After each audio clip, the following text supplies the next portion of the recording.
Mozilla ಫೈರ್ಫಾಕ್ಸ್ನ ಈ ಟ್ಯುಟೋರಿಯಲ್ಗೆ ನಿಮಗೆ ಸ್ವಾಗತ. ಈ ಟ್ಯುಟೋರಿಯಲ್ನಲ್ಲಿ ನಾವು tabbed browsing, storing content offline ಮತ್ತು ಬ್ಲಾಕಿಂಗ್ ಪಾಪ್ಅಪ್ಸ್ ಬಗ್ಗೆ ಕಲಿಯುವೆವು. ಈ ಟ್ಯುಟೋರಿಯಲ್ನಲ್ಲಿ ನಾವು ಉಬುಂಟು 10.4 ರಲ್ಲಿ ಫೈರ್ಫಾಕ್ಸ್ನ ವರ್ಷನ್ 7 ಅನ್ನು ಬಳಸುವೆವು. ಒಂದೇ ಬ್ರೌಸರ್ ವಿಂಡೋನಲ್ಲಿ ತುಂಬಾ ವೆಬ್ ಪೇಜ್ಗಳನ್ನು ಬೇರೆ ಬೇರೆ ಟ್ಯಾಬ್ಸ್ಗಳಲ್ಲಿ ನೋಡಲು ಮೊಜಿಲ್ಲಾ ಫೈರ್ಫಾಕ್ಸ್ ಅನುವು ಮಾಡಿಕೊಡುತ್ತದೆ. ಈ ಟ್ಯಾಬ್ಡ್ ಬ್ರೌಸಿಂಗ್ನ ಬಹುದೊಡ್ಡ ಪ್ರಯೋಜನ ಎಂದರೆ ಇದು ಹಲವಾರು ಬ್ರೌಸರ್ ವಿಂಡೋಗಳನ್ನು ತೆರೆಯುವ ಕೆಲಸವನ್ನು ತಪ್ಪಿಸುತ್ತದೆ.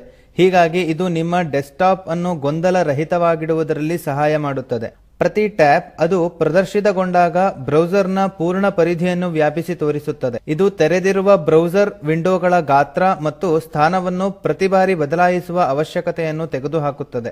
ಬಳಕೆದಾರ ಒಂದೇ ಬಾರಿ ತುಂಬಾ ಟ್ಯಾಬ್ಸ್ ಗಳನ್ನು ತೆರೆಯದಿದ್ದಲ್ಲಿ ಟೈಲ್ಡ್ ವಿಂಡೋ ಬ್ರೌಸಿಂಗ್ ಗಿಂತ ಟ್ಯಾಬ್ಡ್ ಬ್ರೌಸಿಂಗ್ ಕಡಿಮೆ ಮೆಮೊರಿ ಮತ್ತು ಆಪರೇಟಿಂಗ್ ಸಿಸ್ಟಮ್ ಸಂಪನ್ಮೂಲಗಳನ್ನು ಬಳಸಿಕೊಳ್ಳುತ್ತದೆ. ಉದಾಹರಣೆಗೆ ನೀವು ಒಂದು ನಿರ್ದಿಷ್ಟ ವೆಬ್ ಪೇಜ್ ನಲ್ಲಿದ್ದೀರಾ ಎಂದುಕೊಳ್ಳಿ. ಇಲ್ಲೊಂದು ಫೈರ್ಫಾಕ್ಸ್ ಫಾರ್ ಡೆಸ್ಕ್ಟಾಪ್ ಎಂಬ ಲಿಂಕ್ ಇದೆ. ನೀವು ಈ ಲಿಂಕ್ ಅನ್ನು ಹೊಸ ಟ್ಯಾಬ್ ನಲ್ಲಿ ತೆರೆಯಬಹುದು. ಹಾಗೆ ತೆರೆಯಲು ಲಿಂಕ್ ನ ಮೇಲೆ ಬಲ ಮೌಸ್ ಬಟನ್ ಅನ್ನು ಒತ್ತಿರಿ. ಕಂಟೆಂಟ್ಸ್ ಮೆನ್ಯುವಿನಲ್ಲಿ ಓಪನ್ ಲಿಂಕ್ ಇನ್ ನ್ಯೂ ಟ್ಯಾಬ್ ಎಂಬಲ್ಲಿ ಒತ್ತಿ. ನೀವು ಅದೇ ಬ್ರೌಸರ್ ವಿಂಡೋನಲ್ಲಿ ಪ್ರಸ್ತುತ ಇರುವ ಟ್ಯಾಬ್ ನ ಬಲಭಾಗದಲ್ಲಿ ಒಂದು ಹೊಸ ಟ್ಯಾಬ್ ತೆರೆಯುವುದನ್ನು ಗಮನಿಸಿ. ಹೀಗೆ ನಿಮ್ಮ ವಿಂಡೋವನ್ನು ಮುಚ್ಚದೆ ಅಥವಾ ಕದಲಿಸದೆ ನೀವು ಇನ್ನೊಂದು ವೆಬ್ ಪೇಜ್ ಅನ್ನು ಅದೇ ವಿಂಡೋದಲ್ಲಿ ತೆರೆಯಬಹುದು. ನೀವು ಕ್ರಮವಾಗಿ ಫೈಲ್ ಮತ್ತು ಟ್ಯಾಬ್ ನ ಮೇಲೆ ಒತ್ತಿ ಸಹ ಹೊಸ ಟ್ಯಾಬ್ ಅನ್ನು ತೆರೆಯಬಹುದು. ಅದರ ಶಾರ್ಟ್ಕಟ್ ಕೀ Ctrl+T ಆಗಿದೆ.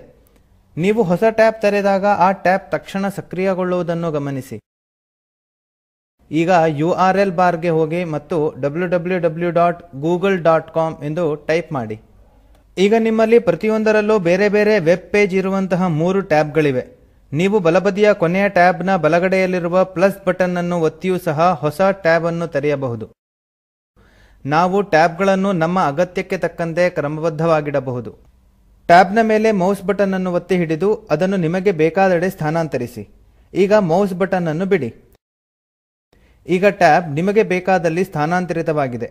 ಮೊಜಿಲ್ಲಾ ಫೈರ್ಫಾಕ್ಸ್ ನಮಗೆ ನಿರ್ವಹಿಸಲು ಬಿಡುವಂತಹ ಕೆಲವು ಬೇಸಿಕ್ ಆಪರೇಷನ್ಸ್ ಅನ್ನು ನೋಡೋಣ. ಹುಡುಕುವ ಸಾಧನವನ್ನು ಗೂಗಲ್ಗೆ ಬದಲಾಯಿಸೋಣ. ಸರ್ಚ್ ಬಾರ್ ನಲ್ಲಿ ಇಮೇಲ್ ವಿಕಿಪೀಡಿಯಾ ಎಂದು ಟೈಪ್ ಮಾಡಿ.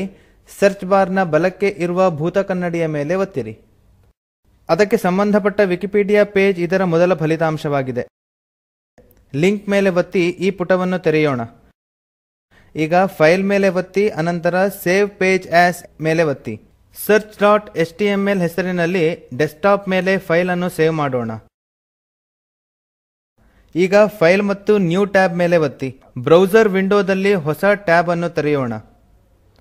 ಈಗ ನಾವು ಸೇವ್ ಮಾಡಿದಂತಹ ಪುಟವನ್ನು ಈ ಹೊಸ ಟ್ಯಾಬ್ ವಿಂಡೋದಲ್ಲಿ ತೆರೆಯೋಣ. ಕ್ರಮವಾಗಿ ಫೈಲ್ ಮತ್ತು ಓಪನ್ ಫೈಲ್ ಮೇಲೆ ಒತ್ತಿ. ಬ್ರೌಸ್ ಮಾಡಿ ಮತ್ತು ಸೇವ್ ಆದ ಫೈಲ್ ಅನ್ನು ತೆಗೆಯಿರಿ. URL ಬಾರ್ ನಲ್ಲಿರುವ ಅಡ್ರೆಸ್ ಇಂಟರ್ನೆಟ್ ಅಡ್ರೆಸ್ ಅಲ್ಲ, ಅದು ಕಂಪ್ಯೂಟರ್ ನಲ್ಲಿರುವ ಸ್ಥಳೀಯ ಜಾಗ ಎಂದು ಕಾಣುವಿರಿ. ಈಗ ನೀವು ಈ ಪುಟವನ್ನು ನೀವು ಆಫ್ಲೈನ್ ಆಗಿದ್ದರೂ ಕೂಡ ಓದಬಹುದು.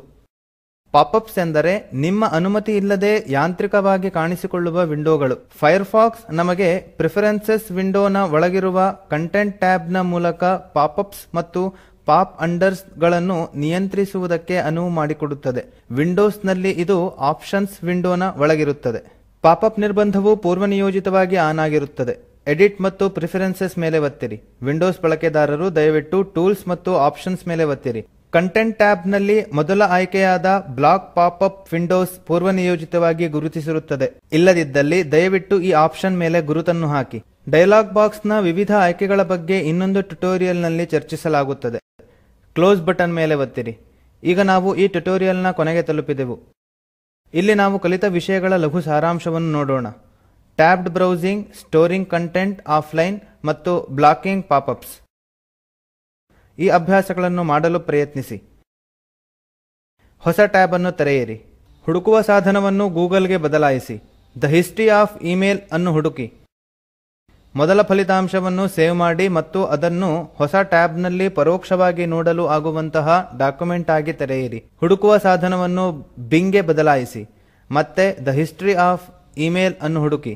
ಹಿಸ್ಟರಿ ಆಫ್ ಇಮೇಲ್ ಅಂಡ್ ರೇ ಟಾಮ್ಲಿನ್ಸನ್ ಎಂಬ ಲಿಂಕ್ ಅನ್ನು ಸೇವ್ ಮಾಡಿ ಮತ್ತು ಅದನ್ನು ಹೊಸ ಟ್ಯಾಬ್ ನಲ್ಲಿ ಪರೋಕ್ಷವಾಗಿ ನೋಡಲು ಆಗುವಂತಹ ಡಾಕ್ಯುಮೆಂಟ್ ಆಗಿ ತೆರೆಯಿರಿ. ಈ ಲಿಂಕ್ ನಲ್ಲಿರುವ ವಿಡಿಯೋವನ್ನು ನೋಡಿ. ಇದು ಸ್ಪೋಕನ್ ಟ್ಯುಟೋರಿಯಲ್ ನ ಸಾರಾಂಶವನ್ನು ಹೇಳುತ್ತದೆ. ನಿಮ್ಮ ಬಳಿ ಒಳ್ಳೆಯ ಬ್ಯಾಂಡ್ವಿಡ್ತ್ ಇಲ್ಲದಿದ್ದಲ್ಲಿ ನೀವು ಇದನ್ನು ಡೌನ್ಲೋಡ್ ಮಾಡಿ ನೋಡಬಹುದು.